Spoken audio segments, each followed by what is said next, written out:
pendant la campagne électorale de sécurité et d'immigration en liant les deux sujets. Parce qu'en Italie, on n'a pas le même niveau d'immigration qu'on a en France, mais le paysage humain a beaucoup changé dans ces dernières années, donc c'est un sujet. Le fait que la Ligue du Nord soit la seule à avoir traité ce sujet, c'est aussi la faute de la gauche. La gauche ne s'est pas emparée de ce sujet, donc on a la Ligue du Nord à s'emparer de ce sujet. Mais il y a le même problème en France. Regardez la gauche qui n'a pas forcément tant de poids que la droite s'intéresse pas vraiment. Si on laisse les autres s'occuper de ce sujet, c'est pas bien. C'est une espèce de cercle vicieux. Une dernière question. Plus générale, l'image de Berlusconi plaît beaucoup aux Italiens. Il incarne c'est vrai qu'on n'a peut-être pas la même image en France, on n'a pas eu d'équivalent peut-être. Mais je voulais savoir, selon vous, pourquoi, si vous deviez donner une raison, pourquoi les gens s'identifient à lui? Est-ce qu'il incarne, c'est parce qu'il incarne la réussite? Vous avez déjà répondu, parce que les gens, ils s'identifient, une majorité d'Italiens, ils s'identifiaient à Berlusconi. Parce qu'il est entrepreneur. Une espèce d'attachement. Il est devenu riche, il est quelqu'un qui aime faire des choses, qui est perçu pas comme un vrai politicien, mais il l'est devenu en fait. Mais ça, c'est la perception de l'opinion. C'est une success story. Et oui, et puis il y a ce côté un peu. Il est sympa. Avec les gens, il est très sympa. J'ai rencontré des gens qui ne sont pas berlusconiens, mais qui l'ont rencontré, qui ont eu affaire avec Berlusconi. Ils m'ont dit qu'il est très sympa, très gentil. Donc, j'imagine bien que quand il va à parler avec les gens, il est un grand communicateur. Non? Et donc, et puis, en Italie, il y a le problème du conflit d'intérêts, non? Parce qu'il n'a jamais été résolu. Le conflit d'intérêts, c'est le fait que Berlusconi contrôle des médias, des télévisions, des journaux.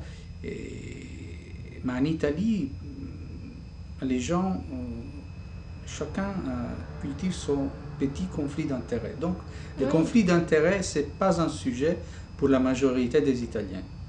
Et donc...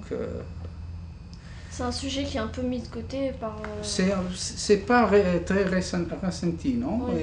C'est plus vu de l'extérieur. Vu de l'extérieur, c'est un sujet énorme, mais vu en absolu, c'est un sujet très important, mais pour la majorité des Italiens, je parle de la majorité des Italiens, c'est pas un sujet. Si ils contrôlent les télévisions, et alors... c'est comme ça. Alors. C'est comme ça, et donc c'est pas un vrai sujet. Si on part de là, on s'explique beaucoup de choses, et on s'explique la popularité de Berlusconi.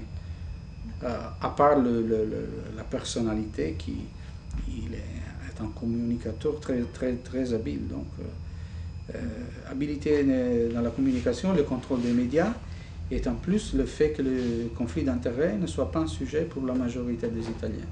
Il y a 13 ingrédients qui, selon moi, aident à expliquer la popularité qui est énorme encore aujourd'hui. Mais c'est vrai que peut-être que c'est ce que les Français, ceux que de l'extérieur, on a du mal à comprendre, c'est toutes ces gaffes qu'il commet dans les médias et qui font la une des journaux internationaux. Parce que c'est vrai que quand en France on parle de Berlusconi, c'est l'image. Ces petites phrases, il a fait pas mal de gaffes, mais ça détruit pas son image. Non, bien sûr, au contraire. Au contraire, parce qu'il est un blagueur. Beaucoup d'Italiens sont blagueurs aussi. Donc, vu de l'extérieur, c'est différent. Mais en Italie, la perception, c'est complètement différent. C'est pas un sujet. Et les gens, ils se souviennent quand il est arrivé tout de suite à L'Aquila. Ce qu'il a fait, il a reconstruit L'Aquila dans quelques mois. Parce que c'est vrai que ce qui est extraordinaire, c'est que il donne une image de lui dans les médias pas forcément bonne, mais les gens ont quand même l'impression qu'il agit sur le terrain. La majorité des gens, et je crois qu'encore aujourd'hui, si on allait à voter, il Il gagnerait. gagnerait encore. Il gagnerait. Et ça, c'est aussi peut-être le problème de la gauche qui... Oui, Il n'y a, la gauche, il y a pas un contrepoids. Même les il démocrates. n'y a pas de vraie opposition en Voilà. Italie. Donc c'est ça, il n'y a pas un leader. Le nouveau leader du PD, il est très très très bon. Il est Bersani, oui, il est très bon, mais il faut quelqu'un d'autre pour gagner contre Berlusconi. Il faut une personnalité aussi forte que Berlusconi. Il faut attendre la fin de la législature. Il faut voir qu'est-ce qu'il a fait pour le pays à la fin de la législature. Et au niveau justement de la législation, je parlais des médias, ça en est où actuellement? Il y a des projets qui sont en cours Non, parce que non, absolument, parce que le seul moyen pour changer les choses, c'est de faire une loi sur le conflit d'intérêts. Mais il n'a pas intérêt à résoudre ce problème-là. Et la gauche, il avait eu l'opportunité dans le passé, il ne l'a pas fait. Ouais. Et donc, c'est la faute de la gauche. Oui. Je comprends bien que Berlusconi ne soit pas intéressé à résoudre. Ah, bien sûr. Non, on ne peut pas être d'accord, mais on peut bien le comprendre. Oui. Et l'expansion d'Internet ne risque pas de nuire à la popularité audiovisuelle Oui, pour le moment pas, parce que la télévision est encore puissante en Italie. En Italie, c'est vrai que c'est... Même si sur le blog, sur le web, il y a de plus en plus d'opposants à Berlusconi.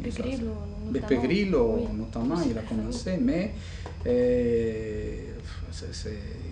avant d'arriver à la puissance de la télévision en Italie, il faut du temps. Mais c'est une dynamique très forte qui vient de commencer. Il faut du temps.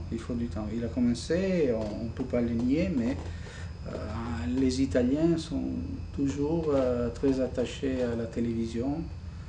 Oui, Canale 5. C'est une mentalité qui n'est pas... Oui. Qui n'est pas peut-être comme dans d'autres pays. Ça arrive, la télévision a une forte place dans la société. Une forte place, on se retrouve... c'est la famille. Et le dîner. On regarde la télé et c'est encore... Ça va changer, bien sûr, parce que comme je venais de vous dire, sur le website, il y a de plus en plus de blogs. Et ce sont tous des blogs contre Berlusconi. Bien sûr. Bien sûr. D'accord. Je vous remercie beaucoup. Je vous en prie.